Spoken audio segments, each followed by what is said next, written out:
오늘은 종료주일이고 이 한 주간은 고난주간입니다. 그리고 다음 주일은 부활주일로 우리가 지키도록 합니다.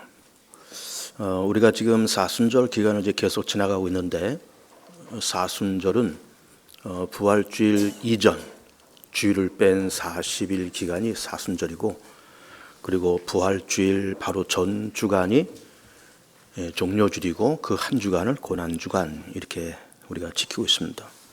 우리 교회 절기 가운데 아주 중요한 절기죠.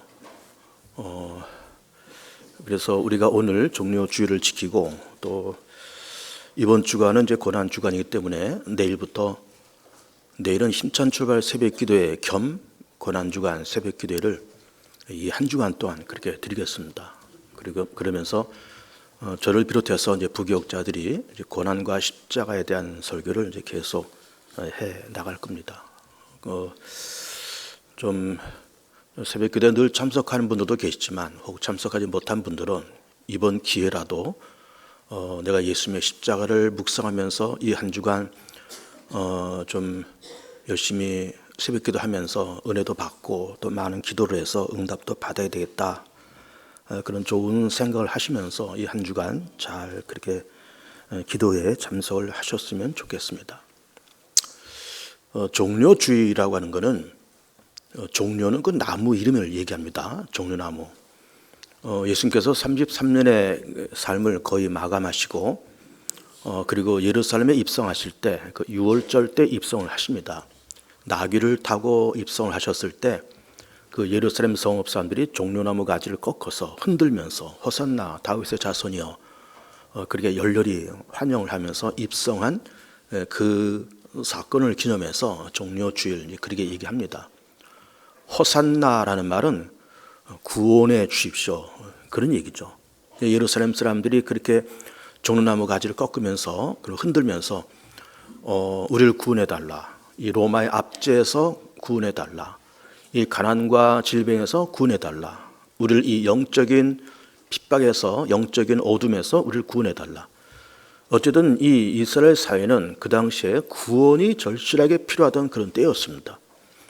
로마의 지배를 받고 있으면서 또 율법의 무거운 멍에를 메고 있으면서 자유가 없이 그렇게 살아가면서 그야말로 구원이 절실하게 필요하던 때에 그리스도께서 오셔서 그렇게 3년 공생애를 이제 펼쳐 나가셨을 때 예수님이 하셨던 사역이 여러 가지 있었잖아요. 말씀 사역, 그리고 예언 사역, 축사, 그리고 귀신 내쫓는 축사, 그리고 공개 사역, 병든 자를 고치는 사역, 또 제자들 양육과 훈련 사역, 마지막 십자가에서 죽으심과 부활 사역인데, 그렇게 이제 귀신 내쫓고 병 고치고 오병이어 기적 이런 거를 쭉 하시는 예수님의 그 행적을 보면서 우리를 구원해 달라, 이 가난에서 율법의 멍에에서 정치적인 속박에서 우리를 구원해 달라 그러면서 호산나를 외치면서 예수님을 열렬히 그렇게 환영합니다. 그런데 그 사람들이 며칠 못 가서 빌라도 법정에서 그 대제사장들에게 매수를 당해서 예수를 십자가에 못 박아라, 강도 바라바를 대신 놓아라, 그렇게 소리를 지르면서 예수님을 십자가에 못 박는데 합세했던 사람들이 바로 그 사람들이에요. 그러니까 참 우리가 너무너무 연약하잖아요. 그런 우리 인간의 연약한 모습을 또 우리가 볼 수가 있는 겁니다. 오늘 종료주를 맞이하면서 오늘 설교의 제목을 하나님의 가치, 우리의 가치, 이런 제목으로 설교를 드리고 본문 말씀을 로마서 5장 이 본문 말씀을 선택을 했습니다. 이 말씀을 보면 우리 인간의 정난한 모습이 뭔가라고 하는 것을 보여주시는 이제 그런 말씀이 기록이 되어 있어요. 우리 인간의 모습이 오늘 본문을 보니까 세 가지가 있다 하는 말씀을 이제 하시고 있으면서, 첫째는 우리가 연약할 때, 그리고 우리가 죄인 되었을 때, 그리고 우리가 하나님과 원수 되었을 때 하나님은 그럼에도 불구하고 우리를 사랑하셔서 독생자를 보내셔서 그 예수께서 우리를 위해서 죽어 주심으로 말미암아 하나님의 사랑이 확증되었고, 그렇게 죽어 주심으로 말미암아서 우리가 구원받고 하나님의 자녀가 되고 또 하나님과 화목한 관계가 되었다. 예수께서 우리 위해서 죽으셨는데 혹 선한 자를 위해서 죽는 것도 쉬운 일이 아니고 의로운 자를 위해서 죽는 것도 참 이게 어려운 일인데 우리가 연약하고 죄인이고 원수 되었던 우리를 위해서 그리스도께서 죽어오셨다. 이게 하나님의 사랑이 아니냐. 또 그 사랑으로 말미암아서 우리가 구원받고 하나님의 자녀가 되어서 화목한 관계가 되었으니 하나님을 마땅히 찬양하는 것이 우리의 올바른 본분이 아니겠는가라고 하는 그런 말씀을 하시고 있는 겁니다. 그런데 말씀드린 것처럼 이 본문을 통해서 인간의 정난한 모습이 뭔가라고 하는 것을 말씀하시고 있는 거예요. 그것이 뭔가 하면 첫째는 우리 연약할 때. 연약하다는 말이 뭘까? 이제 거기에 이제 어떻게 나오는가 하면은 연약하다는 말씀과 더불어서 그 밑에 경건하지 않은 자 이렇게 말씀하시고 있어요. 경건치 않은 우리들. 경건치 않다는 말이 뭘까요? 늘 방종과 방탕과 늘 죄와 내 멋대로 세상을 살고 그렇게 살았다는 것 아니에요. 그리고 연약하다는 말의 더 정확한 뜻은 무능하다는 말입니다. 무능한 우리. 그 무능한 우리를 위해서 하나님께서 그럼에도 불구하고 사랑하시고 예수께서 무능한 우리를 위해서 죽어오셨다. 이런 말씀을 하시고 있는 겁니다. 그런데 이제 무능하다는 말을 보면 이렇습니다. 예를 들면 어느 괜찮은 회사가 이렇게 있는데 중견 회사입니다. 거기서 사원을 뽑는데 어떤 사람이 이제 이력서를 하나 냈어요. 근데 그 사람의 실상을 보니까 이런 겁니다. 그 사람의 지능지수가 70밖에는 안 돼요. 우리가 이제 지능지수 하면 IQ를 얘기하는 거잖아요. 이제 평범한 사람의 IQ는 100 내지 110 이 정도가 이제 평범한 사람의 IQ입니다. 머리 좋은 사람은 140, 150 되고 그런데 이 70 정도 되면은 이 한글 깨우치기도 사실 어렵습니다. 근데 이 사람이 IQ가 70이에요. 한글 겨우 뭐 몇 가지 필요한 것만 알고 자기 이름 석자 겨우 쓸 줄 알고 우리 그런 사람인가 동시에 뭐 그렇다 그러면은 사람이 좀 성격이나 좀 좋으면 좋을 텐데 성격도 그렇게 좋질 않아요. 난폭하고 거칠고 그리고 아주 사람이 사납고 거기다가 또 게으르고 이렇게 저렇게 이 사람하고 부딪히고 저 사람하고 부딪히면서 문제나 일으키고 그런 사람이에요.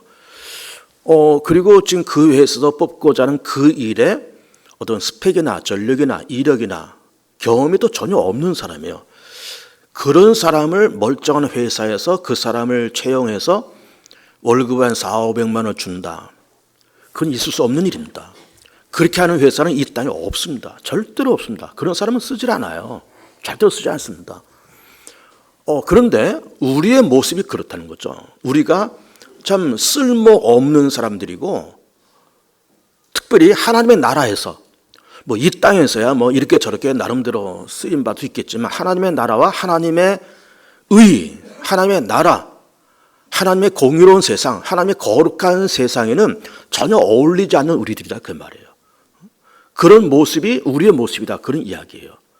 그런 우리들을 하나님은 사랑하시고 그리스도께서 우리를 위해서 죽어오셨다는 겁니다. 그 다음에 두 번째 모습이 뭔가 하면은 죄인 되었을 때 이런 말씀을 하시고 있습니다. 우리가 죄인 되었을 때 그리스도께서 우리를 위해서 죽으셨다 이런 말씀을 하시고 있어요. 우리가 죄인 그러면은 그래 뭐 우리가 죄가 있지 뭐 죄 없는 사람이 누가 있나 이렇게 우리가 평범하게 얘기할 수 있습니다. 그런데 우리의 죄의 모습을 좀 정난하게 한번 이렇게 까발려 볼까요? 이런 것이 있습니다. 우리가 이제 흉악범들이 있어요. 예를 들면 그 흉악범들이 누군가 하면은 사람을 20명 가까이 죽인 유영철, 그리고 사람을 뭐 6명에 7명 죽이고 자기 부인과 장모까지 불질러서 죽인 강호순이, 그리고 조두순도 있습니다. 조두순 뭐 전과 18범인가 19범인가 그러고 뭐 어려서부터 뭐 이렇게 강도짓하고 뭐 도둑질하고 뭐 폭력을 행하고 그러면서 벌써 어려서부터 벌써 소년원을 몇 번 왔다 갔다 하고 그러다가 또 이렇게 뭐 성년이 된 다음에도 뭐 도둑질하고 뭐 폭행하고 그리고 뭐 이런 지저분한 일을 다 하면서 그러다가 마지막에 이 사람이 무슨 일까지 했는가 하면은 8살 난 여자아이를 성폭행을 해서 이 여자아이가 그 어떤 특정 부위가 영구 불구자가 된 일이 있습니다. 그래가지고 이 조두순이가 형 살고 나와서 뭐 여기 안산 어딘가 산다 그러니까 그 주민들이 그런 사람 우리 동네에서 살면 안 된다면서 막 반대하고 그래서 뭐 이 사람 갔는지 안 갔는지 그건 모르겠습니다. 그런 사람들 생각해 보세요. 그러니까 이제 강호순이, 뭐 유영철, 조두순이 그런 사람들 이게 보면은 그들이 했던 이 행적이 너무나도 끔찍하고 어떻게 사람이 그럴 수가 있을까? 어떻게 자기 부인과 장모를 자는 방에다가 석유를 뿌리고 불을 질러서 보험금을 타먹을까? 그리고 어떻게 사람을 6명, 7명씩 그렇게 죽일까? 어떻게 8살 난 소녀 아이를 그렇게 할 수 있을까? 그래서 영구 불구자를 만들 수 있을까? 도대체 인간의 탈을 쓴 이게 무슨 마귀가 아니냐 이런 생각이 들고 그런 이름을 이렇게 떠올리는 것도 굉장히 싫어요. 조두순 이름도 떠올리기 싫습니다. 강호순이, 유영철이 이름도 떠올리기 싫고 그들의 존재 자체도 의식하기가 싫어요. 왜? 너무너무 그들의 범죄가 너무 악랄하고 잔인하고 지저분하고 너무 폭력적이고 어떻게 사람이 그럴 수 있냐 이 말이야. 어떻게 하늘을 머리에 이고 살면서 밥을 먹으면서 어떻게 그런 짓을 할 수가 있느냐. 그래서 막 치가 떨리고 뭐 그렇게 그 이름만 떠올려도 막 토할 것 같이 기분도 상하고 다 그렇습니다. 그런데 우리는 그런 사람들을 놓고 보면 그런 사람들은 그런 사람들이다라고 생각하지만 그럼 우리는 또 어떨까? 우리는 정말 그런 사람들에 비교해서 그렇게 거룩하고 점잖고 그야말로 경건하고 그럴까? 정말 미안한 얘기지만 별로 다를 바가 없습니다. 우리도. 왜 그럴까요? 제가 한번 얘기를 해볼게요. 한번 여러분 마음의 문을 열고 한번 들어보세요. 예를 들어서 한 60쯤 난 어떤 분이 있다고 쳐보세요. 60년을 세상을 살아왔잖아요. 그러면서 기억날 때부터 시작해서 지금까지 그 기억날 때라고 하는 거는 대략 뭐 4살, 5살, 6살 요쯤부터 우리가 기억이 날 것 아니에요? 그러면 평균 5살부터 기억이 난다 그러면 지금 내가 60살 됐다 그러면은 55년 동안에 내가 그동안 살아왔던 내 삶을 마치 파노라마 영화처럼 나의 삶을 쫙 한번 펼쳐놔 봐보세요. 우리의 삶을 전부 다 이렇게 펼쳐놔 보세요. 5살 때부터 지금까지 쫙 펼쳐놓으면서 하루 24시간, 일주일, 한 달 30일, 365일, 1년 그리고 지금까지 60년 동안 살아오면서 그동안 있었던 일과 사건, 내가 했던 말, 내가 했던 결정, 내가 저질렀던 모든 일들 그런 거를 쫙 늘어나 보면은 그 앞에 부끄러워 떨지 않을 사람이 없는 겁니다. 막 부끄러워 떨면서 이게 내 모습이구나. 이게 나로구나. 막 그래 부끄러워 떨면서 막 그냥 이게 누가 볼까, 누가 들을까, 누가 알까, 막 이게 막 정신을 못 차리는 거죠. 그러면서 막 그야말로 죽음이라도 있으면 뭐 숨고 싶은 그런 부끄러운 우리의 모습이 이게 우리의 모습인 거예요. 그러니까 우리는 뭐 강호순, 조두순 그런 사람들 우리는 참 그 이름 석자 떠올리는 것도 정말 끔찍하지만 우리의 삶을 전부 다 펼쳐놓고 파노라마 영화처럼 그렇게 다 보면 우리 스스로 보게 되면 부끄럽고 미안하고 죄송스럽고 정말 하나님 앞에 얼굴을 둘 수가 없는 겁니다. 세상 사람들 앞에 얼굴을 둘 수 없고 내 자신 앞에 얼굴을 둘 수가 없는 겁니다. 그것이 우리의 모습. 이게 다 그렇게 우리가 죄인 되었을 때 그럼에도 불구하고 하나님은 우리를 사랑하시고 독생자를 보내시고 예수께서 우리를 위해서 죽어 주셨다라고 하는 거예요.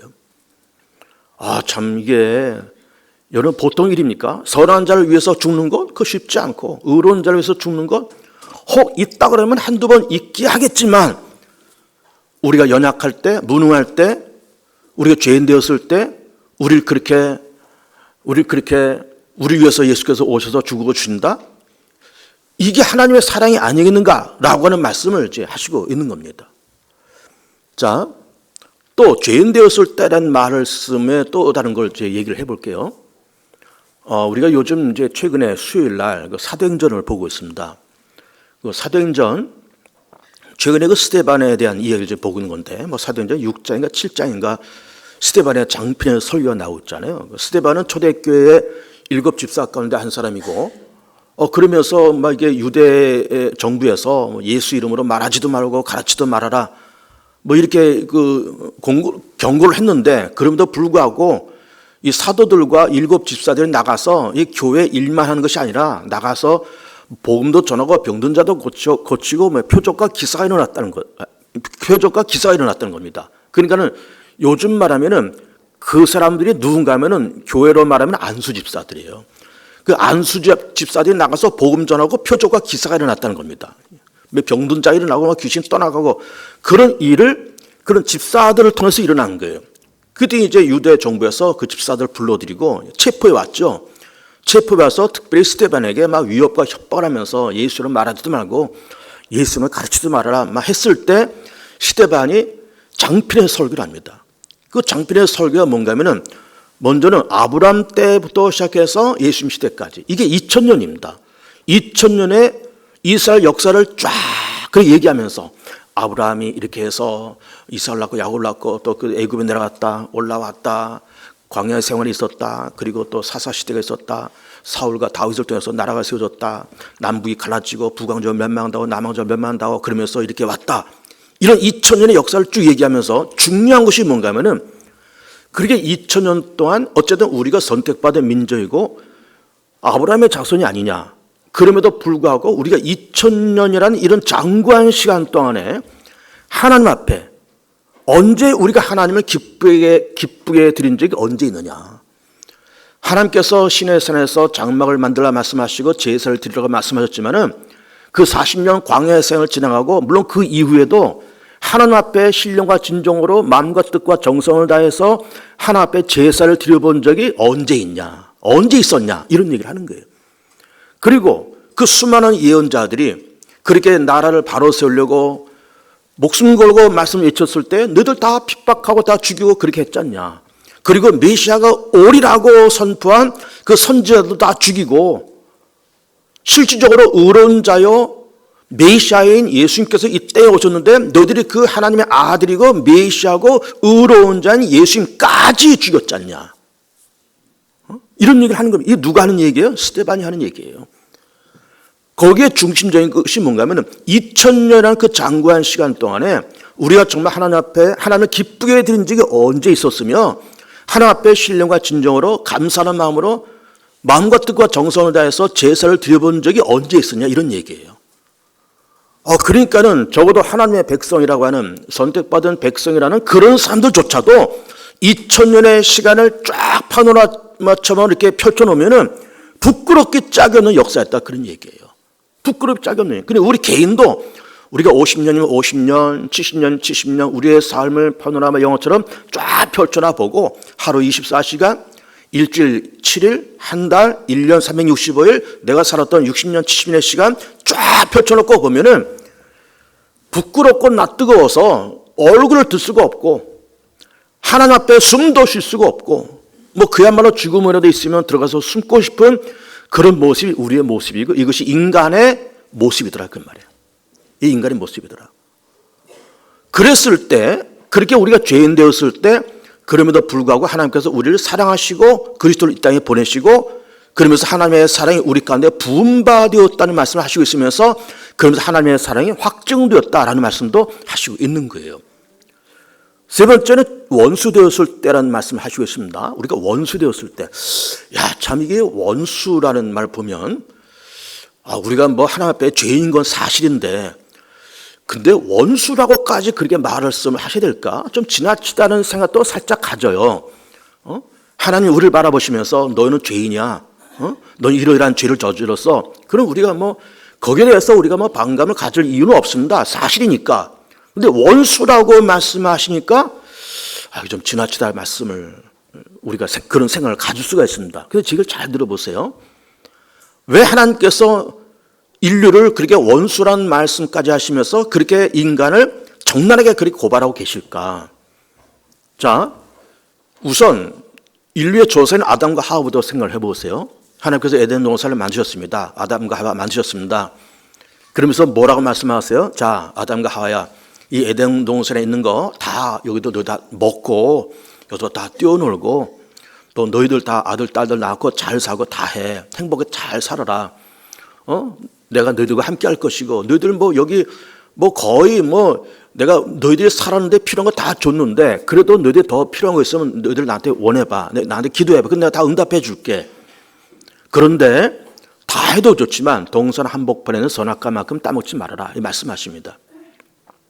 선악과 하나를 따먹지 말라는 겁니다. 여러분 이게 그렇게 쉬운 부탁일까요? 어려운 부탁일까요? 절대로 어려운 부탁이 아닙니다, 여러분.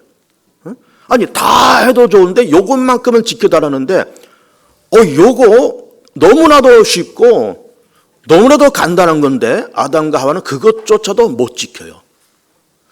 하나님이 굉장히 서운하셨을 것 같아요. 그래서 뭐 이렇게 에덴 동산에서 쫓아내시고 너희는 흙이니 흙으로 돌아가리라 뭐 이런 말씀도 하셨지만 그런 말씀을 하셨던 거는 참 하나님이 너무너무 서운하셨던 것 같아요. 야, 너희들 그럴 줄은 몰랐다 진짜. 너희들 그렇게까지 해야 되냐?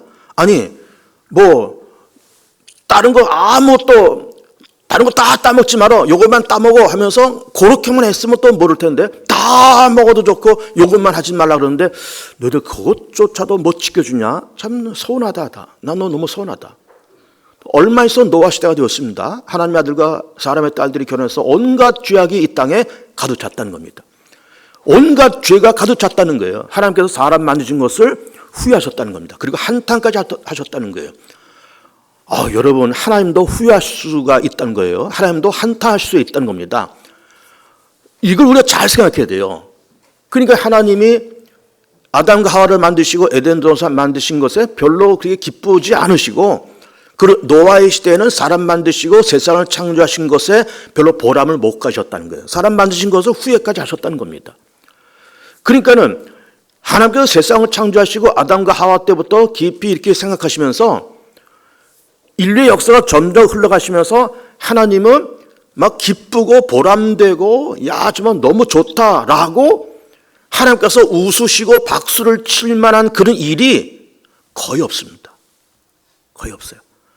이스라엘 역사 아브라함 때부터 예수님까지 2000년 스데반의 설교처럼 그렇게 장관 2000년 동안에 우리 민족이 하나님을 정말 기쁘게 해드린 그런 일과 사건이 없었다는 거예요.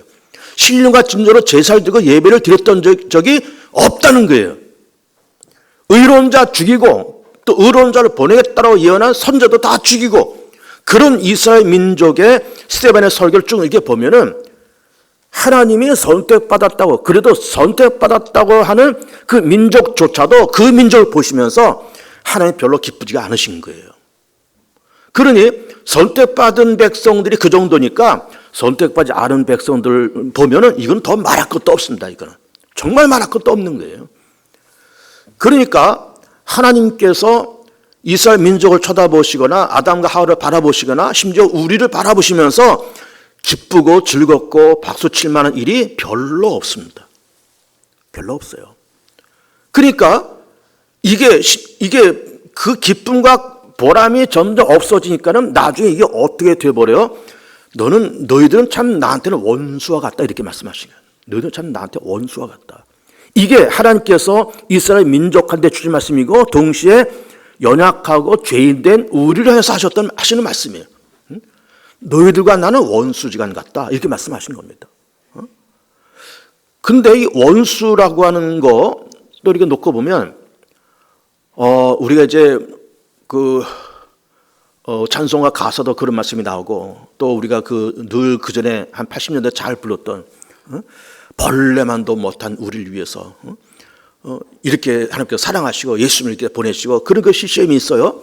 벌레만도 못한 이게 우리가요 그런 이제 얘기를 들으면은 우리가 그래도 만물의 영장이고 하나님의 형상으로 지음받은 존재인데 그런 내가 나이가 이만큼 들었고 내가라도 뭐 이렇게 뭐 일해서 세상에 일해서 이만큼 내가 벌어먹고 살고 내 위치가 이 정도인데 뭔 나를 이렇게 벌레라고까지 그런 말씀을 하셔야 될까라는 조금 서운한 마음이 있습니다. 그런데 우리를 한번 이렇게 들춰내 보자니까요. 한번 정난하게 나라는 인간을 한번 이렇게 쭉 펼쳐놓고 보면은 벌레란 말이 정말 맞고요. 원수란 말이 맞고요. 연약하단 말이 맞고요. 죄인한 말이 맞고요. 강호순, 조두순, 유영철 같은 그런 흉악범들, 그 지저분한 그런 흉악범들과 조금 내용이 좀 다를 뿐이지, 내용만 조금 다를 뿐이지, 별 차이가 없는 겁니다. 별 차이가 없는 거예요. 그러니까 이걸 이제 그 사도 바울이 로마서를 쓰면서 그렇게 얘기하는 겁니다. 우리 인간의 모습이 연약한 모습이다, 죄인이다, 원수의 모습이었다. 원수의 모습이었다. 그런데 그럼에도 불구하고 하나님은 그런 사람의 모습을 어떻게 하셨다는 걸까요? 연약한 사람을 강한 사람으로, 죄인을 의인으로, 그리고 원수된 사람을 하나님의 자녀와 화목한 관계로 이렇게 옮기시는 작업을 하나님께서 하시는데, 그렇게 하기 위해서 하나님께서 제일 먼저 하신 것이 뭘까요? 하나님이 그런 사람들 향한 하나님의 관심이에요. 연약한 사람을 향한 하나님의 관심, 죄인, 원수와 같은 사람을 향한 하나님의 관심입니다. 그런데요, 지금 아까 IQ 70된 사람, 또 이러이러한 사람들 쭉 얘기하고 있습니다. 그러면서 우리 연약하다, 죄인이다, 원수지간이다, 이런 말씀 쭉 하시는 건데, 그런 사람들이 인간의 모습이고 그런 사람들을 놓고 보면 그런 사람들을 하나님께서 관심 갖지 않고 그냥 내버려 두시면 어떻게 될까요? 내버려 두면 이 사람들은 전혀 가능성이 없고 전혀 내일이 없고 그 사람은 죽고 망하고 지옥 갑니다. 그렇지 않아요? 죽고 망하고 지옥 간다니까요. 이게 인간의 모습이에요. 죽고 망하고 지옥 갑니다. 그래 조금 전에 IQ 70된 사람 얘기했지만은 그런 사람을 어느 회사에서 들여서 월급을 500만 원 줄 그런 회사는 전혀 없습니다. 그 사람은 취직 못해요. 안 하고 못합니다. 그런 사람을 아무도 관심을 갖지 않으면 그 사람은 죽고 망하고 지옥 갑니다.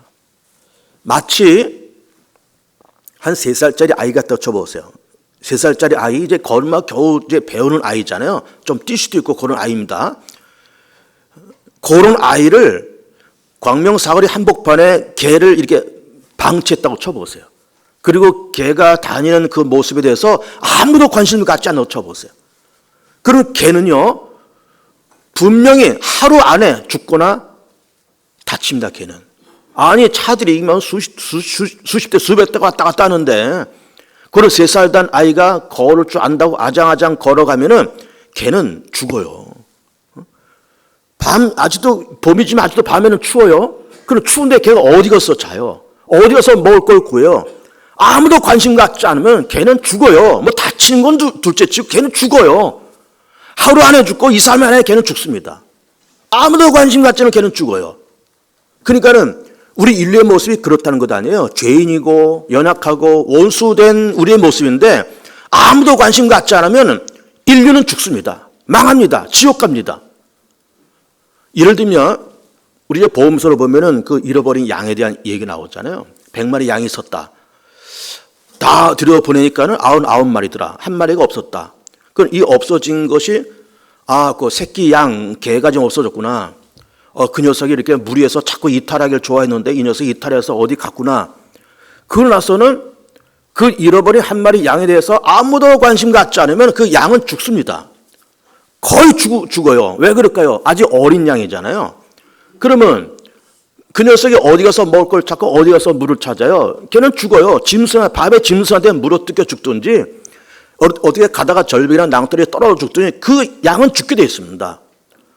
그런데 하나님도 그런 우리 인간에 대해서 아무도 관심 갖지 않은 우리 인간에 대해서 하나님은 그 인간을 살리자. 그리고 연약한 자를 강하게, 죄인을 의인으로, 그리고 원수지간을 나와 너를 부모와 자식의 관계로 화목한 관계로 가자라고 하는 하나님의 관심과 계획이 먼저 발동이 되었다는 거죠. 하나님의 관심과 계획이. 자, IQ 70된 저 사람인데 저 사람을 어쨌든 내가 좀 어렵지만 좀 채용해서 좀 성질도 좀 나쁘고 아직 경험도 부족하지만 내가 좀 잘 가르쳐서 처음에는 단순 작업을 좀 시킨 다음에 좀 손에 모든 것이 익으면 그 다음 단계로 가서 어쨌든 저 사람을 어쨌든 잘 이렇게 보호해서 어쨌든 우리 회사에 좋은 사원으로 쓰자라고 하는 사장의 관심과 계획을 세우는 겁니다. 하나님께서 그렇게 하셨다는 거죠. 연약한 우리들 향해서 인간을 살려서 연약한 자를 강한 자로, 죄인을 의인으로, 원수를 화목한 관계로 만들자고 하는 하나님의 관심과 계획을 먼저 가주셨다는 거죠. 그리고 사랑하셨다는 거예요. 그런데 지금 뭐 연약한 자를 강한 자로 만든다, 의로운 자로 만든다라고 하면서 하나님이 사랑을 하실 수도 물론 있어요. 근데 이 사랑이 말로만의 사랑이 아니었다는 거죠. 그냥 립 서비스가 아니었다는 겁니다. 여러분, 립 서비스는 누구나 다 할 수 있어요. 없는 말도 할 수 있습니다. 립 서비스는. 나 너 좋아. 나 당신 사랑해. 속에 없는 말도 할 수 있습니다. 립 서비스는. 근데 하나님이 무슨 그렇게 속에 없는 말 하실 그런 분입니까? 절대로 그렇지 않잖아요. 하나님은 당신의 속에 있는 마음을 진심으로 토해놓은 겁니다. 그래서 사랑하신다는 거예요. 그리고 관심과 살리려는 계획과 그리고 사랑을 쏟았다는 겁니다. 그리고 그렇게 연약한 자를 강한 자로 의인으로 하나님과 화목한 자로 만들기 위해서는 하나님이 관심을 가져도 하나님이 그런 계획을 가져도 사랑을 하셔도 그래도 안 됩니다. 뭐가 필요할까요? 거기에 합당한 투자를 해야 돼요. 투자. 조금 전에 IQ 70된 사람 얘기했지만 그 사람을 어쨌든 사랑해. 저 사람 사장이 그 사람을 이렇게 해서 어떤 이제 월급을 처음에는 한 300만 원쯤 주다가 그다음에 손에 익으면 400만 원, 500만 원 줘야 되겠다. 아직은 좀 이렇게 사람이 거칠고 좀 일이 부족하지만 좀 이렇게 기술이 부족하지만 내가 어쨌든 잘 참고 가야 되겠다 하면서 그 사람을 정말 처음에는 마음에 들지 않았지만 이 사람을 채용해서 이 사람을 1년, 2년, 3년, 5년, 10년 끌고 나가려면은 엄청난 사장의 투자가 필요한 겁니다. 물론 월급도 줘야 되죠. 남들이 따가운 눈총이 얼마나 많겠어요. 그 회사 사람들이 아니 우리 사장도 이제 정신 나갔지. 저런 사람 왜 해? 응? 아니 뭐 사람이 없나 세상에. 좋은 사람들 많은데 왜 저런 사람 불러들여가지고 괜히 회사 분위기나 어수선하게 만들고 왜 저래. 우리 사장은 정신 있는 사람이야. 그런 말을 왜 안 듣겠습니까? 그런 말 다 들어야 돼요. 다 들어야 되고 월급 줘야 되고 참아줘야 되고 1년, 2년, 3년 기다려줘야 되고 이게 엄청난 투자입니다. 여러분. 엄청난 투자예요.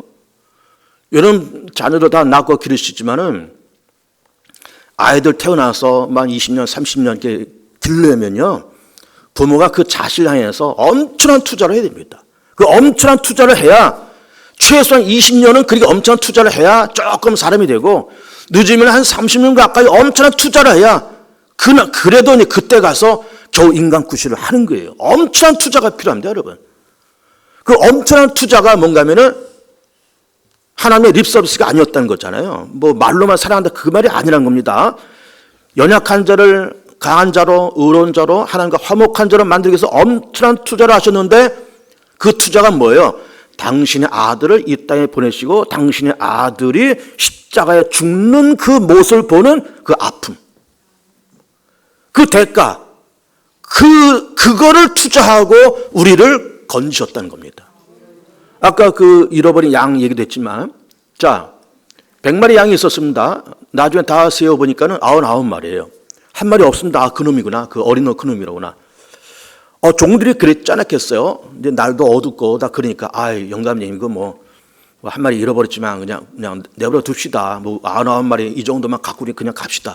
괜히 찾으러 돌아다니다가 뭐 찾는다는 보장도 없고 이렇게 뭐 주변 사람들이 다 밑에 있는 사람이 다 그런 말을 해요. 근데 이 주인은 그 잃어버린 한 마리 양에 대해서 관심도 갖고 찾아와야 되다는 계획도 세우고 또 그 양을 사랑하고 그러면서 그냥 사랑한 것이 아니라 마땅한 대가를 지불해요. 마땅한 투자를 해요. 그 투자가 뭘까요? 밤은 깊었지만 그 양을 찾으러 나가요. 등불 하나 들고 나가요. 나가서 그 양을 부든지 뭐 하면서 사방팔방 그냥 산골짜기로 다 돌아다니죠. 또 그렇게 돌아다니면서 그날 밤에 찾는다는 보장도 없어요. 이것이 이틀 걸리고 사흘 걸리고 한 달도 걸리고 1년도 가능하고 그래도 찾으러 돌아다녀요. 그렇게 그 한 마리 양을 찾으려고 하는 그 주인의 희생과 땀과 눈물 값진 투자를 해서 마땅한 대가를 지불하면서 그렇게만 며칠 찾았더니 정말 찾았다. 그래도만 기뻐서 이걸만 이렇게 등에다 이고 와서 잔치를 열었다는 것 아니에요. 양 한 마리 찾아 잔치를 열었다는 거 아닙니까? 그러니까 하나님은 우리같이 연약하고 죄인이고 원수지간이었던 우리를 살리자라는 생각과 계획을 갖고 관심을 갖고 관심을 갖고, 그리고 사랑한다고 고백하는데 이것이 말로만의 사랑이 아니고 거기에 값진 대가를 지불하셨는데 당신의 아들을 십자가에 주는데 내어주는 그런 투자를 하시고 우리를 건지셨다, 그런 얘기예요. 우리를 건지셨다, 그런 이야기인 겁니다. 그러니까 우리가 이 본문을 보면서 우리 인간의 모습이 뭘까? 우리 인간의 모습은 아직도 우리는 연약한 존재요, 다 그랬는데 하나님께서 사랑하시고 관심 갖고 살리겠다는 계획을 갖고 계시면서 그냥 하신 것이 아니라 엄청난 투자를 하셨다, 그 말이에요. 그 엄청난 투자가 뭔가 당신의 아들을 십자가에 죽는 것, 죽이는 것. 여러분 생각해 보세요. 우리가 이 말을 들으면 뭐 그렇겠지, 우리 늘 그냥 예수님께서 날 위해서 죽으셨겠지, 그렇게 생각하는데 아까 IQ 70된 사람 얘기를 한번 다시 꺼내볼 거예요. 그 사람은 어쨌든 채용해서 이렇게 월급을 줘가면서 따가운 눈총을 받으면서도 그냥 참고 1년, 2년 이렇게 쓴다, 그 말이에요. 그 사람을 어쨌든 번듯한 사람을 만드는데 값진 투자를 했다는 것 아닙니까? 마음고생 많이 했다는 것 아니에요? 근데 마음고생만이 아니라 그 사람을 살리려고 당신의 아들, 이 사장이 아들을 죽는데 내줬다고 쳐보세요. 이 IQ 70된 사람을 사장이 자기 아들을 죽는데 내어주고 죽이고, 아들을 죽이고 IQ 70된 그 사람은 살려서 그 회사의 직원을 만들고. 여러분, 이게 가능한 일일까요? 여러분, 우리가 어떤 번듯한 회사에 가서 어떤 번듯한 중견 기업에 가서 사장한테 어떤 무능하고 쓸모없는 어떤 사람이 있어요. 이 사람 좀 쓰십시오, 당신 아들을 죽이면서 이 사람을 쓰십시오 라고 하면은 너 지금 무슨 말 하냐 이놈아, 정신 나간 소리 하고 있어, 세상에 그런 일이 어딨냐 라고 얘기할 겁니다. 그렇지 않겠습니까? 그러니까 하나님께서, 우리는 흔히 독생자 예수 이 땅에 보내셔서 예수가 우리 위해서 죽으셨어 라고 그렇게 우리가 듣고 말하지만은 하나님이 당신의 아들을 죽는 데 내어주시고 건지셨단 말이에요. 연약한 자를 강한 자로, 죄인을 의인으로, 원수되어 있는 사람을 하나님의 자녀로, 화목한 사람으로 바꾸셨는데 값진 투자가 뭔가 당신의 아들 십자가에 내주시는 것. 조두순 같은 사람, 유영철, 강호순 같은 사람을 하나님께서 살리려고 계획하시면서 관심 가시면서 당신의 아들을 십자가에 죽이시고 그 사람들을 건졌다. 여러분, 이게 이론적으로 맞는 얘기입니까? 이론적으로 맞지도 않고요, 상식적으로도 맞지도 않고요. 그래서 하나님은 그런 일을 하신 거예요. 그런 일을 하신 일이 예수님의 십자가입니다. 예수님의 십자가예요. 그러니까 우리가 이제 종료주일과 고난주간 또 부활주일 이렇게 지나가면서 우리의 모습이 뭐고 하나님께서는 우리 위해서 무엇을 하셨는가라고 하는 것을 생각해 봐야 돼요. 무엇을 하셨는가를 생각하면은 이게 뭐 너무너무 엄청난 일을 하신 겁니다, 하나님이. 좀 외람된 표현으로 하나님은 너무나도 정신없는 짓을 하신 거예요. 아까 어린 양, 그 양 한 마리, 그 뭐로 그걸 찾으러 다녀, 그냥 내버려 둬. 99마리 있는데. 그래, 유영철 뭐 이런 사람들, 그냥 죽게 내버려 둬. 사형수라면 그냥 내버려 둬. 할 수도 있어요. 그런데 하나님은 우리를 살리시려고 독생자를 이 땅에 보냈어요. 이게 사랑이고 하나님의 희생이고 하나님의 가치가 하나님의 투자인데, 이게 외람단 말이지만 하나님께서는 정말 정신없는 짓을 하신 겁니다. 하나님은 나를 살리려고 정신없는 짓을 하셨어요. 외람단 말이지만 하나님이 인류를 위해서, 인류를 살리려고 하나님이 미친 짓을 하셨습니다. 정말 미친 짓을 하신 거예요. 이 하나님의 제정신인가, 저 양반이? 아니, 하나님, 당신 제정신입니까, 하나님? 전능한 하나님, 영원한 하나님, 거룩한 하나님, 제정신입니까? 한번 물어보세요. 하나님 앞에. 제정신입니까? 한번 물어보세요. 하나님 뭐라고 대답할까요? 야, 올바른 정신 갖고는 정말 못하는 거다. 그러나 이 세상, 내가 창조한 세상이고 그 영혼도 불쌍한 영혼이고, 이게 계산되는 일은 아니지만 내가 계산되지 않는 일을 해서 지구를 구하고 인류를 구하고 너를 구원했다. 이런 말씀을 하실 겁니다. 이런 말씀을. 여러분 근데요, 정신없는 짓을 해야 역사가 일어나요. 이해가 됩니까? 미친 짓을 해야 역사가 일어나요. 무슨 말인지 알아요? 하나님이 그런 미친 짓을, 죄송합니다, 하나님이 그렇게 정신없는 짓을 하셔서 인류에게 구원의 길이 열렸어요. 한 가지 예를 들어볼게요. 우리나라가 복음화가 된 게, 이 개신교 복음화가 된 것이 장로교 선교사, 언더우드, 감리교 선교사, 아펜스를 이런 젊은 사람들이 왔습니다. 언제? 1885년도에 왔어요. 그분들이, 이 젊은 부부가 그때 왔는데 인천 제물포항을 통해서 들어왔는데 그때 그 사람들의 나이가 27, 28입니다. 여러분, 우리가 지금 여러분 자녀가 됐던, 우리 교회 청년부가 됐던 27, 8살 된 청년한테, 여러분 자녀한테, 야, 너 저 아프리카 오지에 가서 그래서 복음 전하고, 그러다가 너 거기서 죽어. 라고 말할 부모가 있을까요? 또 그렇게 말을 했을 때, 그래요, 내가 갈게요 하면서 가방 들고 갈 아이가 있을까요? 거의 없습니다. 그럼 거의 없어요. 아유, 지금 내가 미쳤어요, 거기 가게. 그거 가라고 말을 하는 부모도 제정신이 아니고 간다고 하는 아이도 사실 제정신이 아니에요. 그리고 27살, 8살 된 언더우드 아펜셀 그 젊은 선교사들이 우리나라에 이 조선 땅에 온 것도 제정신이 아니죠. 제정신이 아니에요. 근데 그 제정신이 없는 그 일을 통해서 조선 땅이 복음화가 시작됐어요. 복음화가 시작되었습니다. 그러니까 참 외람된 표현이지만 하나님이 참 정신없는 짓을 하시고 정말 계산되지 않는 짓을 하셨습니다. 하나님 제정신입니까라고 한번 물어보세요. 제정신입니까? 물어보세요. 그러니까 우리가 이제 오늘 고난 종료주일, 그리고 이번 주 고난주간 지나고 다음 주 부활주일 지나가면서 예수님의 십자가를 묵상하시고 하나님의 가치는 그렇다. 인류를 살리려고 하는 하나님의 가치, 그리고 우리를 살리려고 하는 하나님의 가치. 우리의 가치는 뭐라고요? 우리는 연약한 것이 우리의 가치였고, 죄인이라고 하는 것이 우리의 가치였고, 또 원수였다고 하는 것이 우리의 가치인데, 우리 위해서 하나님께서 그렇게 계산이 되지 않는, 답이 없는 그런 일을 하시고 독생을 보내시는 엄청난 투자를 하셔서 우리를 살리시고 하나님의 자녀 만드신 사건이 예수님의 십자가 사건인 겁니다. 깊이 묵상하시고, 그리고 하나님의 은혜에 늘 감사하며 살아가는 교우들이 다 되시기를 축복합니다.